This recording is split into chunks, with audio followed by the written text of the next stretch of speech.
Avant que l'univers ne respire, il y eut un silence si profond qu'il semblait avaler la lumière elle-même. C'est dans ce vide primordial que naquit la première pensée, cette étincelle qui allait devenir monde, chair, destin. Les anciens disaient que tout commence dans l'esprit avant de se figer dans la matière, mais ce secret fut déformé, oublié, trahi par les siècles. Aujourd'hui, tu marches dans un monde saturé de bruit, d'images et de désirs étrangers, incapable d'entendre la vibration subtile qui précède la naissance des choses. Blavatsky appelait cela la volonté silencieuse, la puissance de création qui dort dans chaque âme. Ce pouvoir, les initiés l'ont toujours caché, car ils ne supportent pas la profanation. Penser, c'est créer, et chaque pensée, consciente ou non, devient une graine plantée dans le champ invisible de l'univers. Imagine-toi seul dans une pièce sombre, tu inspires, le monde s'arrête. Chaque battement de ton cœur résonne comme un tambour sacré. Ce que tu ressens à cet instant façonne le tissu de ta réalité. C'est le secret que la science commence à effleurer, quand elle parle de l'effet de l'observateur en physique quantique. Ce n'est pas une métaphore, la conscience modifie la matière. Et pourtant, l'humanité persiste à croire qu'elle subit le monde. Les sages savaient que l'homme crée son enfer comme il crée son paradis, d'un simple mouvement de pensée. Mais il y a un danger, car si toute pensée devient semence, alors les pensées de peur, de manque, de haine deviennent aussi réelles que l'or ou la lumière. Elles s'incarnent, s'enracinent dans les événements et nourrissent les ombres du monde. Blavatsky avertissait « L'esprit est un miroir, et tout ce que tu refuses d'y voir s'y imprime avec une force redoublée. C'est pourquoi tant d'âmes aspirent à l'abondance, mais attirent la pénurie, désirent la paix, mais créent la guerre intérieure. Elles ne comprennent pas que leur silence est plus créateur que leurs paroles. Les mystiques de toutes les traditions le savaient. Les bouddhistes parlaient du shunyata, le vide qui contient tout. Les hermétistes évoquaient le prima materia, la substance invisible que l'intention transforme. Les chrétiens disaient « Au commencement était le Verbe », mais le Verbe n'est pas un mot, c'est une vibration, un souffle qui naît d'une conscience unie. Ce que nous appelons pensée n'est qu'une onde qui, lorsqu'elle se concentre, plie la réalité autour d'elle. Dans les laboratoires modernes, la neuroscience révèle timidement que les émotions modifient la structure du cerveau, que la gratitude augmente la cohérence cardiaque, que l'attention soutenue peut guérir les tissus. Ce que Blavatsky enseignait au XIXe siècle trouve aujourd'hui un écho dans les scanners et les équations. Mais la science mesure ce que l'âme savait déjà. L'homme est un créateur endormi. Tu penses peut-être que tes idées ne comptent pas, que le monde extérieur est plus fort. Pourtant, chaque pensée répétée devient un chemin neuronal, un sillon magnétique dans ton champ subtil. À force de nourrir la peur, tu invites son reflet. À force de rêver la beauté, tu l'appelles. Ce pouvoir est absolu, mais il exige silence et lucidité, car ce n'est que dans le silence avant la création que l'âme entend la véritable voix de son être. Les initiés méditaient dans l'obscurité non pour fuir le monde, mais pour le recréer de l'intérieur. Ils savaient que l'univers n'est pas un théâtre où l'homme agit, mais un miroir où il se contemple. Lorsque tu apprends à te taire, à écouter ce vide vibrant en toi, tu redeviens créateur. Tes pensées cessent d'être des parasites et deviennent des commandements. Chaque mot devient un sceau énergétique, chaque émotion un feu alchimique. Mais attention, le silence est un maître impitoyable. Il révèle tout ce que tu caches. Si tu veux manifester la paix, tu devras d'abord affronter ton propre chaos. Si tu veux attirer l'abondance, il faudra reconnaître la pauvreté intérieure que tu alimentes par habitude. Car la loi est simple mais implacable. Tu ne peux recevoir que ce que tu es prêt à incarner. Ainsi commence le voyage. Le monde visible n'est qu'une ombre du monde pensant. Pour attirer l'abondance, il faut d'abord purifier le champ invisible de la pensée. C'est là que commence la magie véritable, celle que Blavatsky appelait la science de la lumière cachée. Et c'est dans ce silence, avant toute création, que l'univers t'écoute pour savoir ce qu'il deviendra. Il existe une force silencieuse, invisible, mais d'une précision absolue, qui relie toutes les âmes, tous les mondes, toutes les pensées. Blavatsky l'appelait la conscience magnétique. Elle disait qu'elle précède la matière, qu'elle la modèle comme le vent sculpte les dunes, et qu'elle ne répond pas à nos prières, mais à nos vibrations. Ce que tu penses attire ce que tu es. Ce que tu es attire ce que tu vis. La plupart des hommes confondent le hasard avec le magnétisme de leur propre esprit. Ils croient rencontrer la malchance, alors qu'ils ne font que croiser leur reflet mental dans le miroir du monde. Le magnétisme de la conscience n'est pas un concept mystique. C'est une loi, froide et parfaite, aussi implacable que la gravité. Les neurosciences modernes parlent de résonance neuronale, de synchronisation des fréquences cérébrales entre individus. Quand deux cerveaux vibrent à la même fréquence, ils partagent inconsciemment émotions et intentions. Les initiés, eux, savait que cela s'étend bien au-delà du cerveau.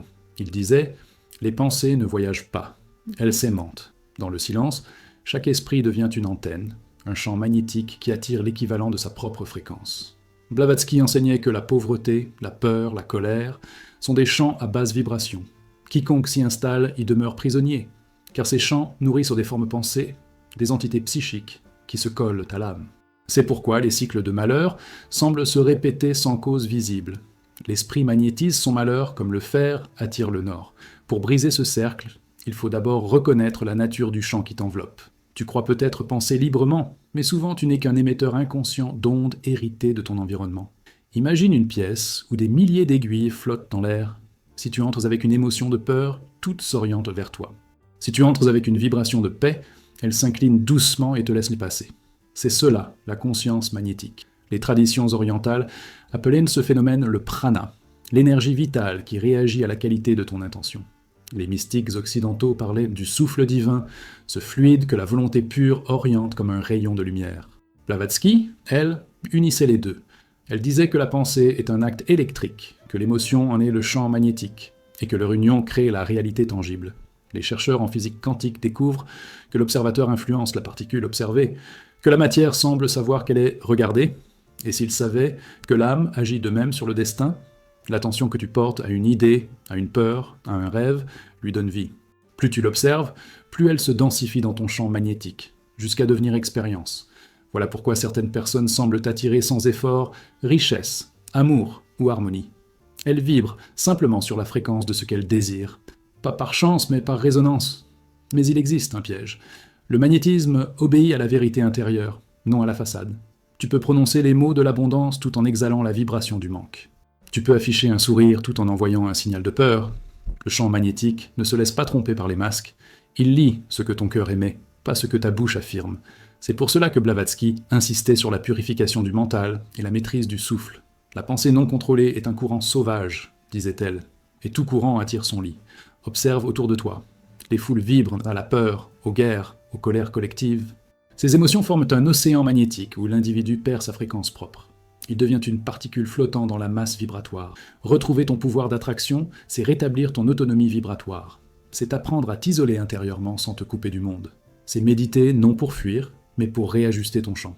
Les anciens hermétistes enseignaient un rituel simple. Respirer consciemment en visualisant la lumière dorée entourant ton cœur. Ce n'était pas un symbole, mais un exercice de magnétisation. Car le cœur humain, mesuré par la science, émet un champ électromagnétique des milliers de fois plus fort que celui du cerveau. C'est là que commence la vraie attraction. Non pas dans la pensée intellectuelle, mais dans la cohérence émotionnelle entre ce que tu ressens et ce que tu veux. Lorsque l'esprit et le cœur vibrent ensemble, la réalité se plie. Les obstacles se déplacent, les rencontres se synchronisent, les portes s'ouvrent. Le monde extérieur devient le prolongement naturel de ton champ intérieur. Mais quand l'esprit et le cœur se contredisent, tu émets deux signaux opposés, et l'univers répond par le chaos. C'est ainsi que naît la dissonance, la confusion, la perte de direction. Le secret de la conscience magnétique n'est pas de désirer plus fort, mais de vibrer plus vrai. L'abondance vient quand la fréquence de ton être s'accorde avec la fréquence du cosmos. Ce n'est pas la loi de l'attraction, c'est la loi de l'harmonie. Blavatsky disait « Ce que tu cherches existe déjà dans ton champ, mais tu ne peux le voir qu'à la hauteur où tu vibres. Alors, pour attirer l'or, élève ton regard. Pour attirer la paix, apprends à respirer. Car dans l'univers magnétique, tu n'obtiens jamais ce que tu veux. Tu obtiens ce que tu es. Ils disent vouloir la lumière, mais fuient dès qu'elle commence à brûler. Ils murmurent des prières pour l'abondance, puis ferment la porte au premier signe de changement. L'homme croit désirer la richesse, mais ce qu'il recherche vraiment, c'est la sécurité. Et la sécurité est l'ennemi de l'évolution. Blavatsky le savait. Elle voyait dans chaque âme une lutte secrète, celle entre l'appel de la grandeur et la peur de la transformation. L'illusion dorée, disait-elle, c'est croire qu'on peut accueillir la lumière sans mourir à soi-même. Pourtant, tout éveil est une mort déguisée. L'être humain rejette la richesse spirituelle parce qu'elle exige une dépossession. Pour recevoir, il faut d'abord se vider. Mais dans un monde obsédé par la possession, se vider paraît une folie. L'ego tremble à l'idée de disparaître. Il s'accroche à ses cicatrices, à ses drames, à ses petites certitudes. Il dit « Je veux être libre », mais il garde les chaînes qui le définissent. Et plus il se débat, plus elle se resserre. C'est pourquoi Blavatsky affirmait que la vraie pauvreté n'est pas matérielle, mais psychique. C'est la misère de l'âme qui ne veut rien perdre, même pas sa souffrance. Regarde autour de toi. Les gens prient pour la paix, mais vivent dans la tension. Ils parlent d'amour, mais se comparent sans cesse. Ils cherchent la lumière, mais adorent les ombres du confort. C'est cela, l'illusion dorée. Croire qu'on peut évoluer sans se brûler. La richesse spirituelle n'est pas un gain, c'est une mue. Elle exige que l'ancien toi se fissure, que tes certitudes s'effondrent, que ton identité se désagrège comme une peau morte. Et c'est là que la plupart reculent. Blavatsky racontait qu'avant chaque initiation, les disciples ressentaient la terreur du vide. Leurs pensées s'éteignaient, leurs rêves se dissolvaient, certains fuyaient, croyant devenir fous, mais ceux qui restaient découvraient une paix d'un autre ordre, une abondance non mesurable, celle d'être aligné avec la source de toute chose. C'est cette expérience que la psychologie moderne commence à reconnaître sous le nom de crise de transformation, quand le cerveau doit se réorganiser après une expansion de conscience. Les scientifiques observent le chaos neuronal, mais ne voient pas la naissance d'un monde intérieur. Nous rejetons la richesse spirituelle parce qu'elle ne flatte pas le moi. Elle ne promet pas plus d'avoir, mais moins d'attachement. Elle ne donne pas, elle enlève, elle dépouille. Elle arrache les illusions comme on arrache les racines d'une plante malade. Et dans ce processus, tout ce qui n'est pas vrai en nous se met à crier. La peur, la honte, la colère, toutes les ombres du passé s'élèvent pour être vues. C'est cela, la purification. Et c'est pour cela que la plupart des chercheurs abandonnent avant la fin. Ils confondent la douleur du détachement avec la perte du soi. Pourtant, les mystiques de toutes les époques ont décrit la même alchimie. Dans les temples d'Égypte, on disait « Seul celui qui meurt à lui-même connaît les trésors du Nil céleste ». Dans le bouddhisme, l'éveil est comparé à une extinction. Nirvana, la flamme qui cesse de consumer. Chez les chrétiens mystiques, c'est la nuit obscure de l'âme, quand Dieu se tait pour que l'homme entende son propre silence. Ce processus est le même sous tous les noms. C'est la transmutation du plomb psychique en or spirituel. La science, de son côté, observe que le cerveau humain résiste au changement, comme à une menace vitale. Les circuits neuronaux cherchent la stabilité, même dans la souffrance. C'est pourquoi les gens répètent les mêmes erreurs, les mêmes relations, les mêmes pensées. Le système nerveux préfère l'enfer connu au paradis inconnu. Blavatsky écrivait « L'homme est un dieu en exil, amoureux de sa prison. Et tant qu'il aimera ses barreaux, aucune lumière ne pourra le délivrer. » La richesse spirituelle n'est pas cumulative, elle est expansive. Elle n'ajoute rien, elle dilate ce qui est déjà là. Chaque fois que tu lâches une peur, un jugement, une rancune, tu crées de l'espace pour la lumière. L'univers ne te punit pas, il t'allège. Mais tant que tu résistes, tu restes dans le cycle du manque, car l'énergie ne peut circuler que là où il y a mouvement. Les sages disaient « Ce que tu retiens se fige, ce que tu offres se multiplie ». Alors, pourquoi rejetons-nous encore la richesse intérieure ? Parce qu'elle est imprévisible. Elle détruit les anciens repères, les hiérarchies, les égos blessés. Elle rend libre, mais aussi responsable. Et l'homme préfère souvent être esclave avec excuse que maître sans refuge. Mais vient un moment où l'âme se lasse de jouer petit, où les vieilles douleurs cessent de justifier l'inertie. Ce moment-là, c'est le début du retour. Le moment où tu cesses de mendier la lumière et où tu redeviens flamme. Blavatsky disait que la vraie abondance n'est pas ce que tu possèdes, mais ce que tu émets. C'est l'état d'une conscience qui n'attend plus, car elle sait quelle est la source. Ceux qui comprennent cela cessent de demander. Ils commencent à rayonner, et tout ce qui leur manque vient d'eux-mêmes, sans effort, comme l'air vers le feu. Le monde moderne adore le manque. Il l'appelle ambition, productivité, réussite. Mais derrière ces mots brillants se cache une prière silencieuse à l'autel de la peur. Chaque publicité, chaque discours, chaque rêve d'ascension murmure la même incantation. Tu n'es pas encore assez. Et plus l'homme répète cette phrase, plus il creuse le gouffre de son propre vide. Blavatsky disait que l'humanité moderne avait remplacé Dieu par le désir, et que le désir, mal compris, devient le démon le plus doux et le plus fatal. Ce démon ne te dévore pas en rugissant, il t'endort en te faisant espérer. Le désir est une ombre qui s'habille de lumière. Il promet la plénitude, mais il la repousse toujours plus loin. Il te fait croire que la prochaine réussite, la prochaine rencontre, le prochain miracle t'apportera enfin la paix. Mais chaque victoire éphémère ne fait qu'agrandir le gouffre. Tu bois, et ta soif augmente. Tu obtiens, et ton cœur se vide. Voilà la loi des ombres du désir. Plus tu les poursuis, plus tu t'éloignes. Les anciens l'appelaient Maya, le grand rêve trompeur, où l'âme oublie qu'elle est déjà ce qu'elle cherche. Blavatsky enseignait que le désir n'est pas un ennemi, mais une énergie brute, neutre, que l'ego détourne. C'est le feu primordial de la création, le même feu qui anime les étoiles et les hommes. Mais quand il passe à travers une conscience endormie, il se tord, se fragmente, se transforme en avidité. L'homme ne désire plus créer, il désire posséder. et ce qu'il possède le possède à son tour.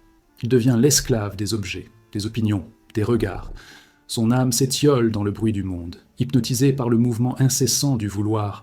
Regarde les foules. Elles se lèvent chaque matin pour courir vers quelque chose qu'elles ne peuvent nommer. Elles appellent cela « vivre », mais c'est survivre à travers l'absence. Elles se battent pour de l'or, pour des titres, pour des images projetées sur des écrans. Et tout cela ne fait qu'alimenter le grand égrégore du manque, cette entité psychique collective qui se nourrit de ton insatisfaction. Dans les plans invisibles, disait Blavatsky, chaque pensée de carence crée une forme qui attire à elle d'autres pensées semblables, jusqu'à devenir une masse vibratoire. C'est ainsi que naissent les religions du désir, des millions d'âmes priant le même vide.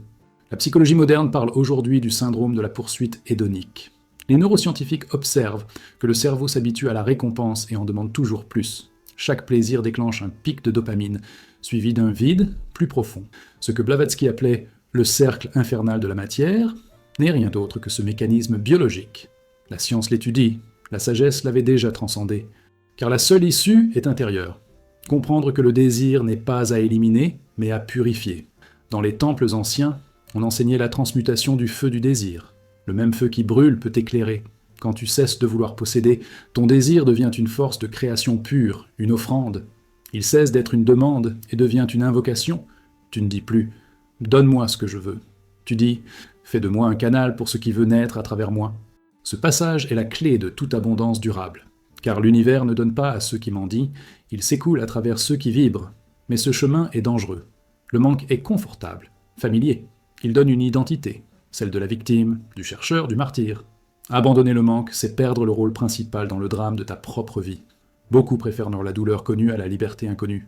Blavatsky les appelait les adorateurs de l'absence. Ils se nourrissent de complaintes, bâtissent des temples de justification. Ils croient souffrir du monde, mais ils souffrent de leur attachement au manque. Pour sortir de ce piège, il faut d'abord observer. Observer comment chaque pensée de comparaison, chaque peur de manquer, chaque jugement te lie à l'égrégore collectif. L'observation, disait Blavatsky, est le premier acte de magie. Car voir, c'est déjà dissoudre. Quand tu observes ton désir sans t'y identifier, il se transforme. Il devient lumière consciente. Tu n'es plus le mendiant de l'univers, tu redeviens son architecte. Alors le désir cesse d'être ombre. Il redevient flamme. Il ne brûle plus. Il éclaire. L'abondance que tu cherchais dehors commence à rayonner de toi.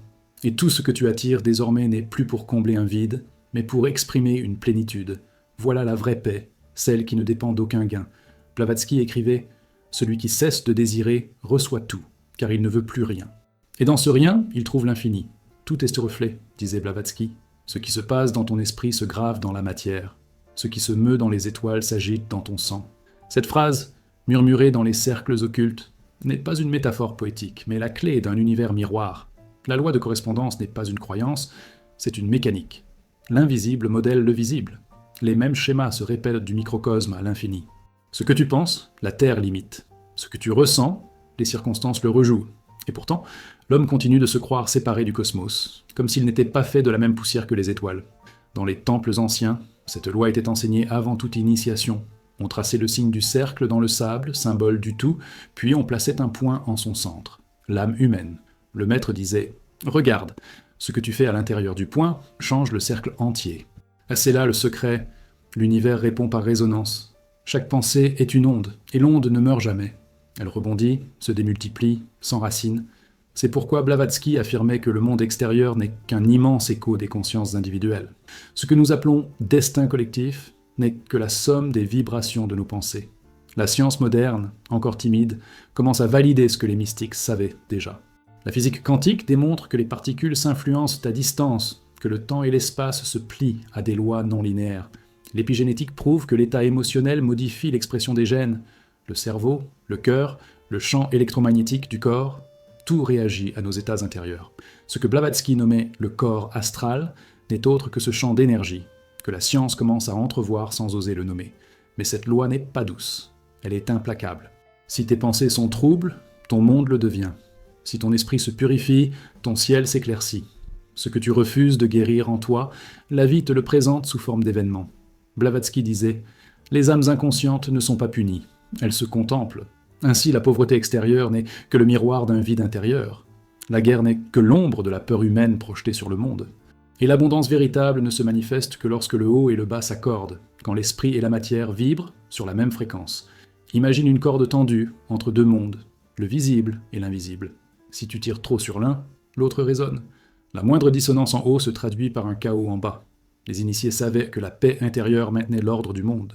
C'est pourquoi, dans les monastères tibétains, chaque moine priait non pour lui, mais pour équilibrer le champ collectif. La moindre pensée d'harmonie émise dans le silence devenait une onde stabilisatrice pour la planète entière. Ce n'est pas symbolique, c'est physique. La conscience est une vibration qui se propage, et chaque âme en est un nœud. Mais attention, la loi de correspondance ne se laisse pas manipuler. Tu ne peux pas tromper l'univers avec des affirmations creuses. Il lit ta fréquence, pas tes mots. Il réagit à ce que tu es, pas à ce que tu dis vouloir. Beaucoup invoquent la lumière sans avoir purifié leurs ombres. C'est pourquoi leur invocation se renverse. Ce que l'ego appelle abondance devient chaos, car la vibration du désir reste teintée de peur. Blavatsky répétait « Les dieux n'exaucent pas les prières des lèvres, mais celles du sang. Cela signifie que l'univers répond à la vibration la plus profonde, celle que tu portes dans chaque cellule. » Les textes hermétiques résumèrent cette vérité en une phrase. « Ce qui est en haut est comme ce qui est en bas, et ce qui est en bas est comme ce qui est en haut, pour accomplir le miracle de l'unité. » Ce miracle n'est pas un phénomène surnaturel.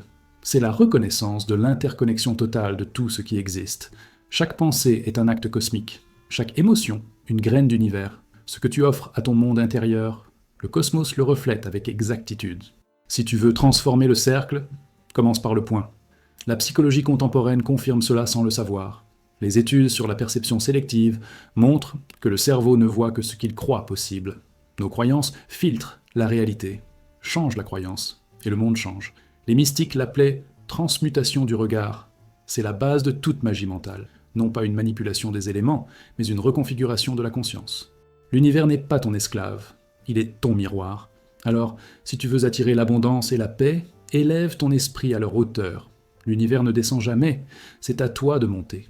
Ne cherche pas la lumière, deviens-la, car lorsque le haut et le bas se rejoignent en toi, tu cesses d'être un fragment, tu redeviens totalité, et dans cette totalité, tout te répond. Blavatsky murmurait à ses disciples « Quand l'homme se souvient qu'il est un cosmos, le cosmos se souvient qu'il est homme. » Il existe dans les profondeurs de l'inconscient des figures silencieuses qui gouvernent nos destinées. Elles ne parlent pas avec des mots, mais avec des symboles, des coïncidences, des attirances soudaines. Blavatsky les appelait les archétypes vivants, des entités psychiques qui précèdent même la naissance des dieux. Ce ne sont pas des inventions de l'esprit humain, ce sont les empreintes de l'univers sur l'âme. Et parmi eux, deux forces se font face depuis le commencement, l'archétype de la prospérité et celui de la ruine. Le premier crée, le second consume. L'un attire la lumière, l'autre l'éteint. Et les deux dorment dans chaque être humain, attendant d'être éveillés. La prospérité véritable n'est pas l'accumulation, mais l'expansion. C'est l'archétype du soleil, celui qui rayonne sans effort parce qu'il brûle de l'intérieur. Sa conscience est centrée sur le don, la circulation, la confiance dans le flux. Ceux qui l'incarnent respirent dans le rythme de la vie. Ils ne retiennent rien, car ils savent que tout ce qui circule revient. À l'opposé, l'archétype de la ruine est celui de Saturne dévoyé. Il fige, il retient, il cristallise. Il naît de la peur de manquer et transforme la matière en prison. Ce n'est pas le monde qui appauvrit l'homme, c'est l'homme qui appauvrit le monde en refusant de le laisser respirer à travers lui. Blavatsky racontait qu'elle avait vu des disciples perdre tout ce qu'ils possédaient juste avant leur illumination. Non pas par punition, mais parce que l'ancien champ magnétique devait être dissous. L'ego qui croit posséder ne peut contenir la lumière, car la lumière ne se laisse pas enfermer. Ce processus, qu'elle appelait la purification karmique de l'abondance, est aujourd'hui confirmé, d'une autre manière, par la psychologie transpersonnelle. Avant chaque expansion majeure de conscience, l'inconscient détruit les structures qui ne peuvent pas supporter le nouveau niveau d'énergie. L'âme vide les mains avant de recevoir. Ces deux archétypes se manifestent dans les rêves, les comportements, les dynamiques sociales. L'archétype de la prospérité fait fleurir la gratitude, la créativité, l'intuition. Celui de la ruine engendre la peur, le contrôle, la comparaison. Tu peux sentir leur présence dans ton propre corps. La prospérité dilate la poitrine, la ruine la contracte. L'une te fait respirer, l'autre t'étouffe. L'une murmure « donne », l'autre hurle « garde ». Et l'univers, obéissant, reflète simplement ton choix. Dans les textes anciens, ces deux forces étaient personnifiées. Chez les Grecs, Ploutos, dieu de la richesse, portait les yeux bandés pour signifier que l'abondance ne juge pas. Mais à ses côtés marchait Pénia, déesse du manque, qui demandait sans cesse plus. Ensemble, ils symbolisaient le cycle de la création et de la destruction. Dans le bouddhisme, ce sont les deux faces du karma, le mérite et l'ignorance. Dans la Kabbale, la séphira de Hod, la gloire, ne peut exister sans Netzach, la victoire. Trop d'un seul côté et l'équilibre se rompt. La science moderne, dans son langage froid, retrouve la trace de ces archétypes dans la biologie même. Les chercheurs observent que le cerveau se reprogramme selon les émotions dominantes. Un individu entraîné à la gratitude active les zones de la récompense et de la confiance. Un individu nourri par la peur active l'amygdale, le centre de survie. En d'autres termes, la prospérité et la ruine ne sont pas seulement des mythes, mais des circuits neuronaux. Ce que Blavatsky percevait dans les plans subtils, la science le détecte maintenant dans les scanners cérébraux. Mais aucun archétype n'est mauvais en soi. La ruine, quand elle est comprise, devient une initiation. Elle détruit les illusions, dépouille le superflu, forge l'humilité. Elle te ramène à l'essentiel. C'est pour cela que certains maîtres spirituels tombent dans la pauvreté avant d'atteindre la sagesse. Leur âme doit comprendre la valeur du vide. A l'inverse, la prospérité, si elle n'est pas équilibrée, devient corruption. L'or qui n'est pas partagé se change en plomb, l'énergie qui ne circule plus se putréfie. Blavatsky enseignait que la clé réside dans la conscience du choix. Chaque pensée nourrit un archétype ou l'autre. Si tu dis « je ne peux pas », tu invoques la ruine. Si tu dis « je suis prêt », tu invoques la prospérité. Ces entités ne sont pas métaphoriques. Elles sont vivantes, sensibles à la vibration de ta voix intérieure. Chaque émotion est une offrande que tu déposes sur leur autel. À chaque instant, tu pries l'un ou l'autre. Pour attirer la prospérité, il ne suffit pas de désirer plus. Il faut comprendre que tu es le canal par lequel elle circule. La véritable abondance ne t'appartient pas, elle passe à travers toi. Et plus tu la laisses passer, plus elle augmente. Blavatsky disait « Le fleuve de lumière fuit les cœurs fermés ». C'est pourquoi l'univers semble bénir ceux qui osent donner. Ce n'est pas magie, c'est mécanique. L'énergie cherche le mouvement, pas la stagnation. Alors, observe-toi. Quand la peur parle en toi, c'est la ruine qui réclame ton attention. Quand la confiance s'élève, c'est la prospérité qui se souvient de toi. Choisis à chaque instant quel Dieu tu veux servir. Et rappelle-toi, ils ne vivent pas dans le ciel, mais dans ton esprit. Car l'homme est le temple où les archétypes s'incarnent, et chaque choix en est une prière. Il y a des moments où l'humanité entière semble possédée, non pas par des démons aux yeux flamboyants, mais par des idées invisibles, insidieuses, virales, des pensées qui se propagent d'esprit en esprit, comme des spores mentales. Blavatsky les appelait les égrégores, ces entités formées par les émotions et les croyances partagées. L'une d'elles règne aujourd'hui sur le monde moderne, l'égrégore de la pénurie. C'est une religion sans temple, sans prêtre, mais avec des milliards de fidèles. Elle enseigne que rien n'est jamais assez, que la sécurité se trouve dans l'accumulation, que la peur est une vertu et que le manque est une preuve de réalisme. Voilà le culte invisible de notre époque. Et nul n'y échappe complètement. Cette possession n'est pas métaphorique. Elle agit sur les corps, sur les pensées, sur les rêves. Les foules vibrent à la même fréquence de peur. Elles se disputent les miettes d'un banquet infini. Elles répètent les mêmes mantras. L'argent ne pousse pas sur les arbres. La vie est une lutte. Il faut mériter pour avoir. Ces phrases sont des incantations. Chaque fois qu'on les prononce, on renforce la forme pensée de la pauvreté collective. Et cette forme, comme un parasite psychique, se nourrit de l'énergie vitale des individus. Blavatsky avertissait « L'homme qui croit au manque prête sa lumière à l'ombre ». Observe les sociétés modernes. Elles se produisent plus qu'elles ne consomment, mais se sentent toujours en déficit. Elles célèbrent la croissance tout en vivant dans l'angoisse de la chute. Elles possèdent des technologies capables de nourrir tous les hommes, mais elles préfèrent nourrir la peur du manque. C'est ainsi que l'égrégore prospère, en entretenant la dissonance entre abondance réelle et perception de pénurie. Les maîtres de la sagesse disaient « l'esclave qui ignore sa chaîne la défend ». Et aujourd'hui, les masses défendent leur pauvreté intérieure comme une identité. Blavatsky parlait de possession collective, quand la vibration d'un groupe domine la conscience individuelle. C'est ce qui se produit dans les crises économiques, les paniques médiatiques, les guerres d'opinion. L'esprit de chacun s'accorde inconsciemment au champ de peur. Les décisions cessent d'être rationnelles, elles deviennent réflexes. Le cerveau entre en mode survie. La science moderne observe ce phénomène sous le nom de biais de conformité et contagion émotionnelle. Les neurones miroirs synchronisent les comportements, la chimie du stress se diffuse, et soudain, une société entière agit comme un seul organisme paniqué. Les mystiques l'avaient vu avant les laboratoires. Ce que plusieurs croient devient réalité. Mais il y a plus subtil encore. La possession collective se nourrit du désespoir des individus éveillés. Ceux qui sentent l'absurdité du système tentent souvent de s'en extraire, mais finissent tapés par une autre illusion. celle de la révolte. Car la rébellion contre le manque reste une forme de dépendance au manque. L'ombre n'a pas besoin que tu l'aimes, elle suffit que tu la combattes. Tant que ton attention lui appartient, elle vit. Blavatsky enseignait « Ce que tu maudis, tu nourris ». Voilà pourquoi le changement collectif commence toujours dans le silence intérieur, jamais dans la colère extérieure. Les civilisations anciennes connaissaient ces cycles. Elles savaient qu'une société entre en décadence quand l'égrégore du manque supplante celui de la gratitude. Les prêtres égyptiens observèrent les signes, la peur de partager, l'avidité, la corruption du sacré. Alors ils invoquaient l'Amat, principe d'équilibre cosmique, pour restaurer l'harmonie. Aujourd'hui, personne n'invoque plus rien. On calcule, on compare, on accumule. Et plus le monde se remplit de choses, plus il se vide de sens. Pourtant, l'énergie de la possession collective peut être inversée. Chaque conscience qui se libère modifie le champ global. Les chercheurs en cohérence cardiaque ont prouvé qu'un petit groupe d'individus en état de paix influence la fréquence vibratoire d'un espace entier. Une salle, une ville, parfois plus. Les initiés le savaient, il suffit d'un feu conscient pour dissiper 1000 ténèbres. C'est la raison pour laquelle Blavatsky insistait sur la responsabilité individuelle. Celui qui éclaire son esprit éclaire une nation.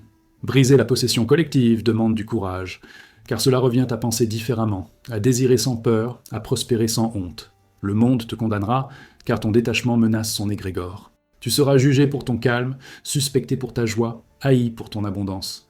Mais c'est ainsi que commence la vraie liberté, quand tu n'as plus besoin d'être compris pour être aligné. Quand ton champ devient autonome, ton influence devient contagieuse dans l'autre sens. Tu ne subis plus la vibration collective, tu la transmutes. L'humanité ne changera pas par les révolutions extérieures, mais par la résonance intérieure.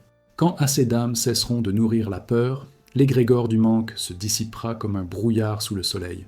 Alors commencera une nouvelle ère, non pas de richesse matérielle, mais de conscience expansive. Blavatsky disait que ce jour viendrait, mais seulement quand l'homme comprendra cette vérité simple. La pénurie n'existe que tant qu'on y croit. Le monde extérieur n'est que la projection d'un cœur qui doute. Et un seul cœur confiant peut guérir 1000 cœurs apeurés. Il n'existe pas de pouvoir plus grand que celui de transmuter la pensée. Non pas la changer, mais la transformer en substance lumineuse. C'est le plus ancien des arts occultes, celui que les alchimistes appelaient l'œuvre intérieure. Blavatsky disait « L'univers tout entier est mental.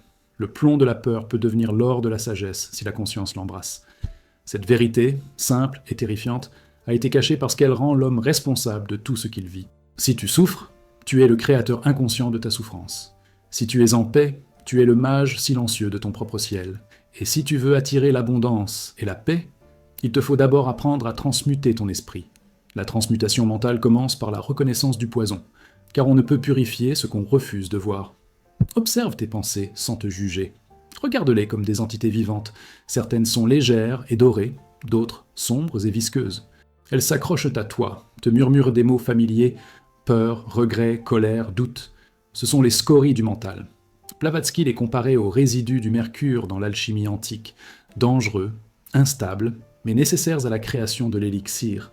Tu ne dois ni les rejeter ni les nourrir. Tu dois les regarder jusqu'à ce qu'elles se dissolvent.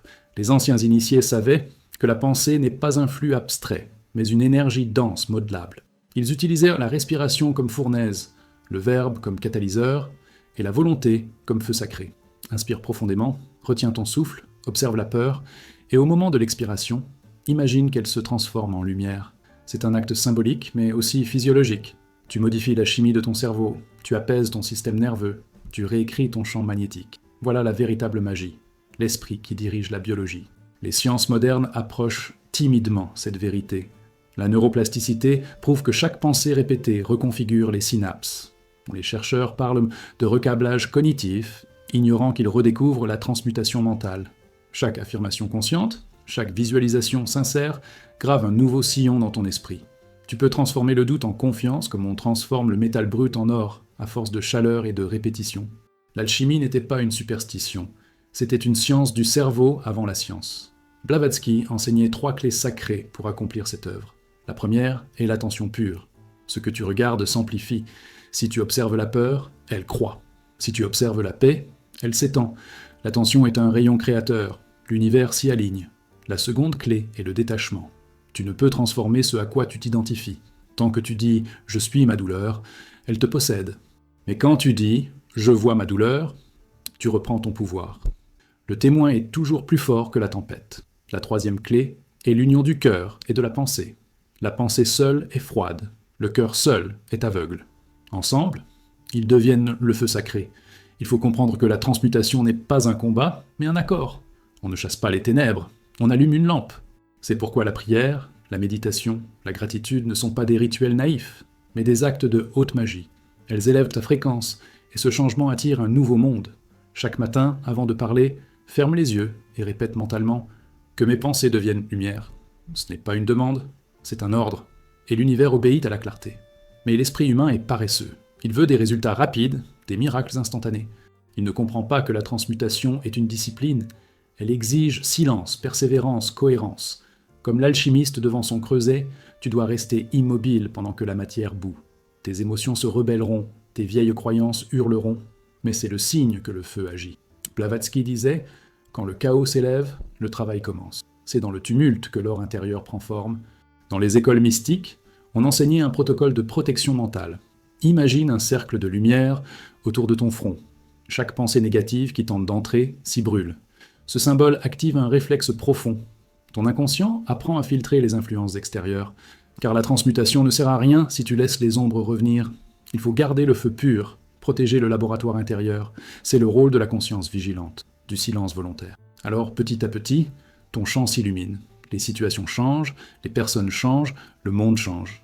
Non pas parce que tu le forces, mais parce que tu aimais autre chose. L'univers n'est qu'un miroir vibratoire. Quand ton mental devient or, tout autour de toi scintille.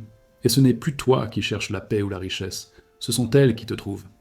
Blavatsky concluait cette leçon d'une phrase simple. La magie n'est rien d'autre que la science du contrôle de soi.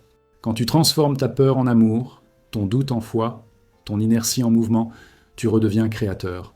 La transmutation mentale est la forge des dieux, et chaque pensée consciente en est une étincelle.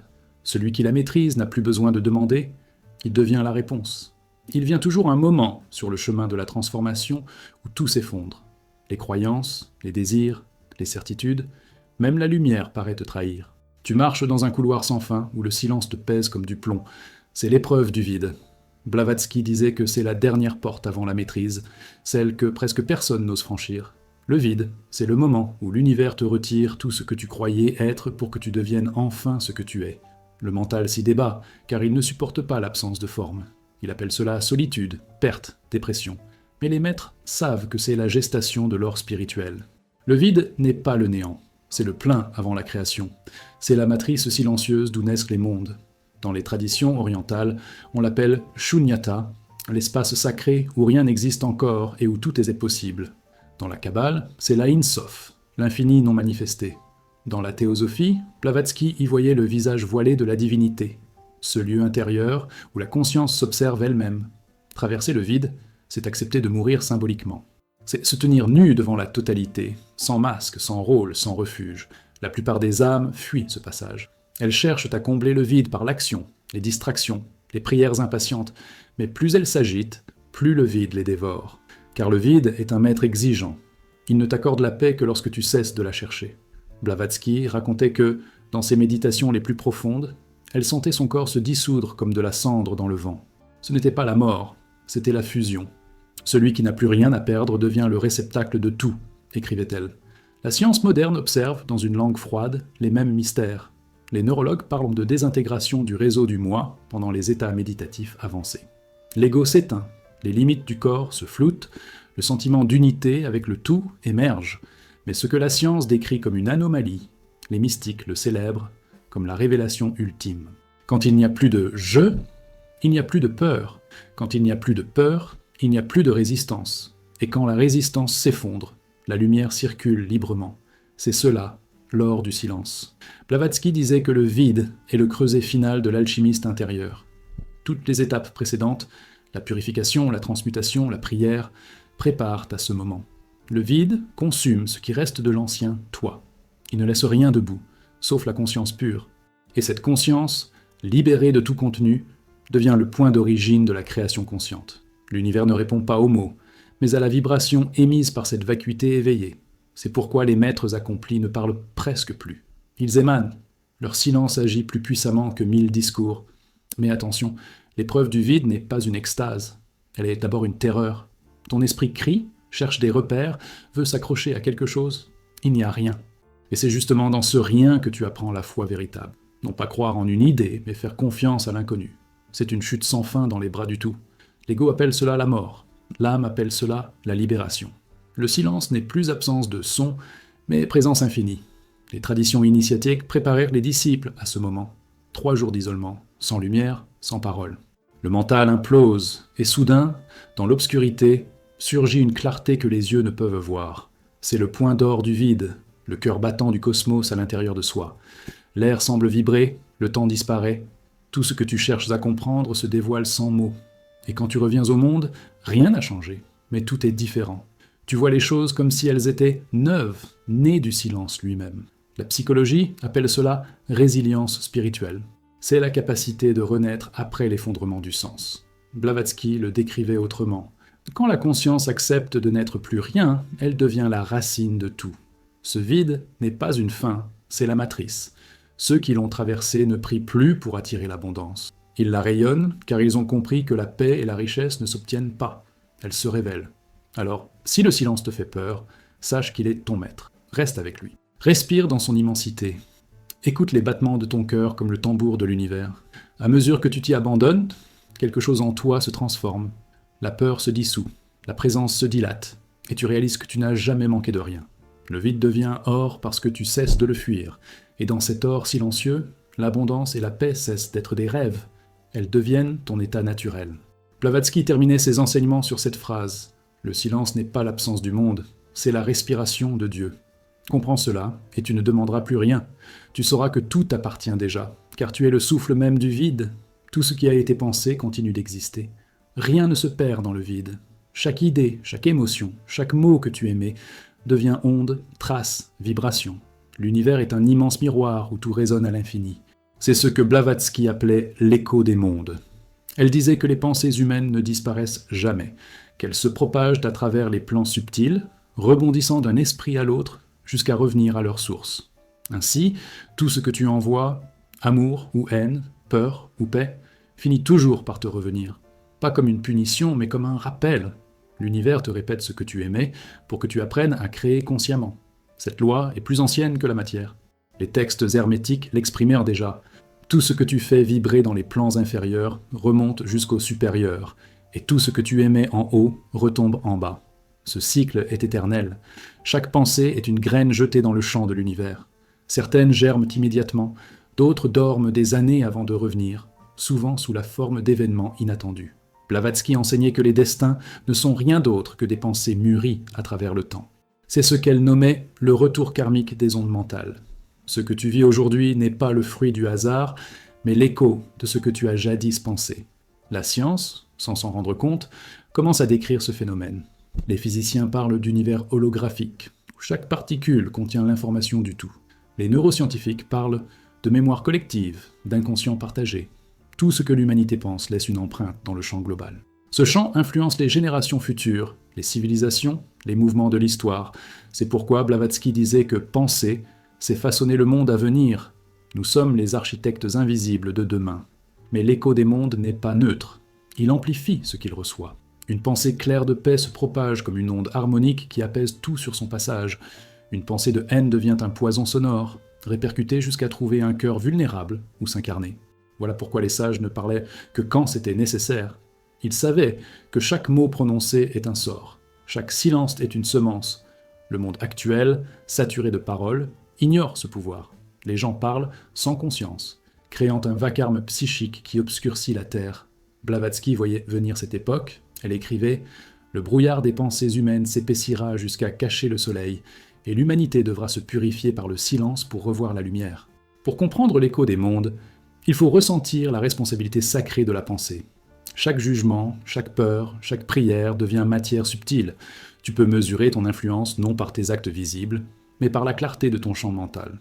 Un seul esprit pur peut transformer une ville entière. Ce n'est pas une exagération mystique, c'est une loi vibratoire. Les études modernes sur la conscience collective montrent que la fréquence d'un petit groupe cohérent peut réduire la violence, apaiser les tensions, guérir des espaces. Le cœur humain, émettant des champs électromagnétiques puissants, devient un temple. Chaque émotion y résonne comme une cloche cosmique. Ainsi, ce que tu es est plus important que ce que tu fais, car ton être tout entier résonne dans les mondes invisibles. Le moindre sentiment de gratitude devient un rayon.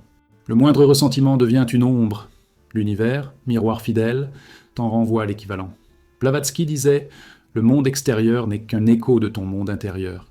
Si tu veux entendre une autre chanson, change ta note. » C'est cela, le retour de la pensée créatrice. Non pas la pensée qui réclame, mais celle qui rayonne sans attente, consciente de sa puissance. Un jour, cette vérité redeviendra évidente pour tous. Quand les hommes comprendront que penser, c'est agir, ils ne toléreront plus la négligence mentale. Les écoles enseigneront l'art de la concentration. Les cités seront construites selon les lois vibratoires. Les peuples soigneront la terre par la pureté de leur esprit. Ce n'est pas un rêve, c'est une mémoire de l'avenir. Car tout ce que nous imaginons avec foi finit par s'incarner. Mais avant que ce jour ne vienne, chaque âme doit redevenir gardienne de son propre écho. Avant de parler, écoute ton ton intérieur. Avant d'agir, interroge la vibration qui t'anime. Le monde que tu vois n'est pas en dehors de toi. Il est la réverbération de ton état. Lorsque tu rayonnes la paix, même le chaos se met à genoux. C'est ainsi que naît la véritable abondance. Non pas une accumulation, mais une harmonie totale entre la pensée et la réalité. Blavatsky terminait ses enseignements par une image. L'univers est une harpe. Chaque âme est une corde. Joue juste, et les mondes te répondront en musique. Voilà la loi finale. L'écho des mondes n'est pas un jugement, mais une symphonie. L'homme qui pense avec clarté devient compositeur de l'infini. Il n'a plus besoin d'attirer, car tout résonne déjà en lui. Le ciel, la terre, la matière, les âmes, tout lui répond, comme une seule vibration. Et dans cette résonance parfaite, il découvre la vérité ultime. L'abondance et la paix ne s'obtiennent pas. Elles s'entendent.